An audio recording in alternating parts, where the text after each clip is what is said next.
آذان اور اقامت۔ اللہ اکبر اللہ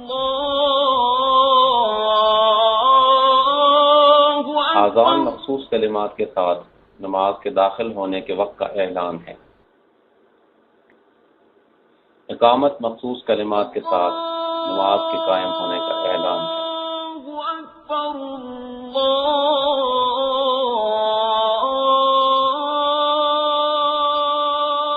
اکبر۔ آذان 5 فرض نمازوں کے لیے سفر و حضر یعنی دونوں حالتوں میں فرض کفایہ ہے، اس لیے کہ وہ دونوں اسلام کے ظاہری شعائر میں سے ہیں۔ آپ صلی اللہ علیہ وسلم نے فرمایا، جب نماز کا وقت آ جائے اور پھر جو عمر میں بڑا ہو وہ امامت کرائے، پس تم میں سے ایک آذان دے اور پھر جو عمر میں بڑا ہو وہ امامت کرائے۔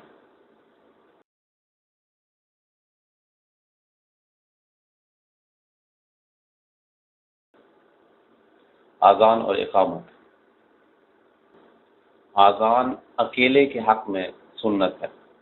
عقبہ ابن عامر رضی اللہ عنہ سے مروی ہے، فرماتے ہیں کہ میں نے رسول اللہ صلی اللہ علیہ وسلم سے سنا کہ وہ فرما رہے تھے، تیرے رب کو اچھا لگتا ہے کہ جو بکریاں چراتا ہے ایک پہاڑ کے ٹکڑے کی چوٹی میں نماز کے لیے آذان دیتا ہے اور نماز پڑھتا ہے، پس اللہ عز و جل فرماتے ہیں میرے اس بندے کی طرف دیکھو، آذان دیتا ہے اور نماز قائم کرتا ہے، مجھ سے ڈرتا ہے، تحقیق میں نے اپنے بندے کو بخش دیا اور جنت میں داخل کر دیا ہے۔ آذان ہجرت کے پہلے سال شروع ہوئی اور اس کا سبب یہ ہے کہ جب اس بات کی ضرورت پیش آئی کہ کوئی ایسی نشانی رکھی جائے جس کی وجہ سے سارے لوگ نماز کا وقت پہچان سکیں،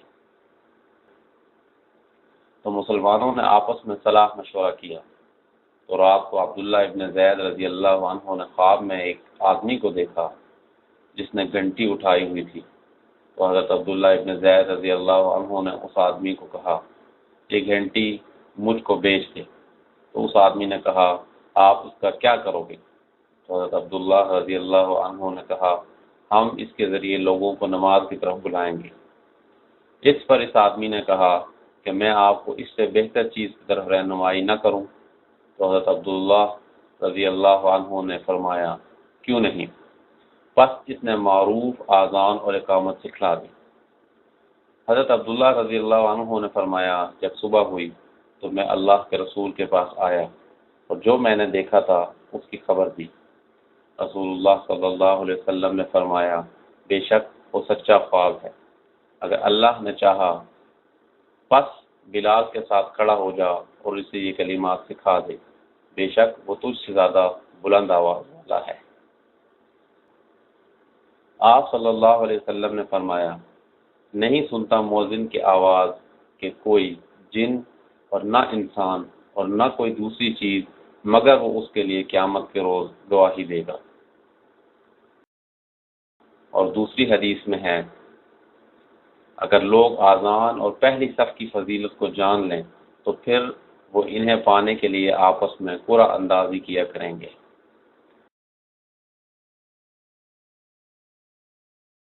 اللہ اکبر۔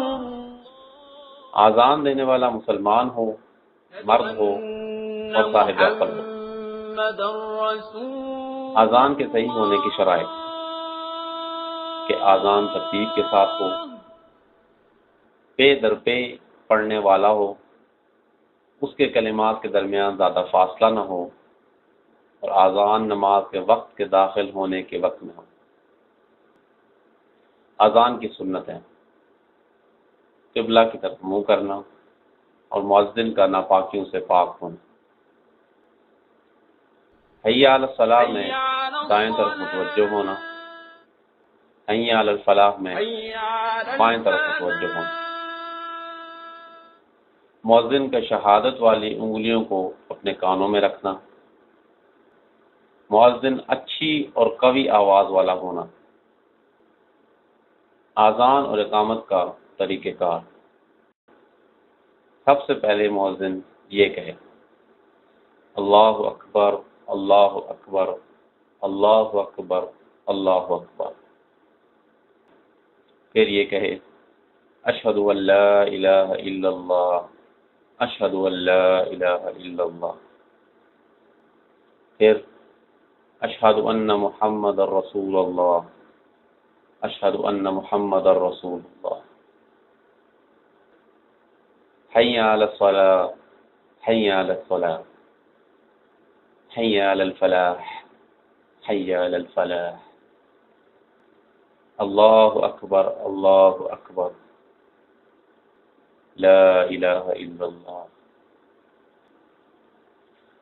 اقامت کے کلمات اللہ اکبر اشہد ان لا الہ الا اللہ اشہد ان محمد رسول اللہ، حی علی الصلاۃ حی علی الفلاح قد قامت الصلاۃ قد قامت الصلاۃ اللہ اکبر لا الہ الا اللہ۔ مؤذن والے کلمات کو ادا کرنا، مگر اس کے قول حی علی الصلاۃ اور حی علی الفلاح کے وقت سننے والے کو چاہیے کہ وہ کہے لا حول ولا قوت الا باللہ۔ اذان کے بعد کہے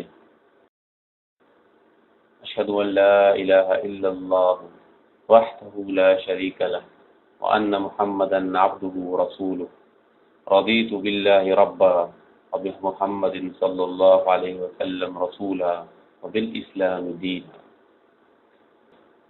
اذان کے بعد نبی اکرم صلی اللہ علیہ وسلم پر درود بھیجے اور پھر کہے اللہم رب هذه الدعوة التامة والصلاة القائمة آت محمدا الوسيلة والفضيلة وابعثه مقاما محمودا الذي وعدته۔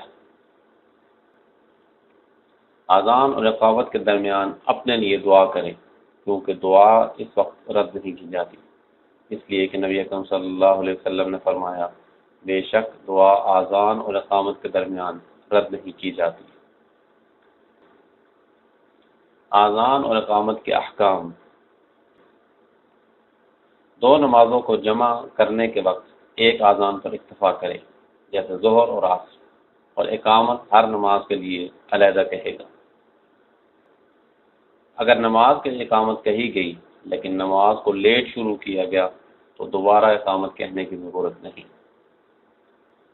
مؤذن پر لازم ہے کہ وہ اذان کے الفاظ میں غلطیوں سے بچے، مثلا اللہ اکبر کو استفہام کے ساتھ کہنا غلطی ہے، اور اللہ اکبار یعنی با کے الف کا اضافہ کرنا بھی غلطی ہے، اور اللہ اکبر یعنی واو کا اضافہ کرنا بھی غلطی ہے۔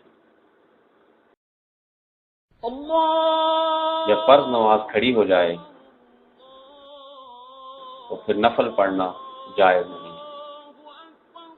اگر فرض نماز کھڑی ہو گئی اور وہ نفل نماز پڑھ رہا تھا تو اگر کم باقی رہ گئی تو اسے پورا کر دے، ورنہ توڑ دے بغیر سلام اور امام کے ساتھ فرض نماز میں شامل ہو جائے۔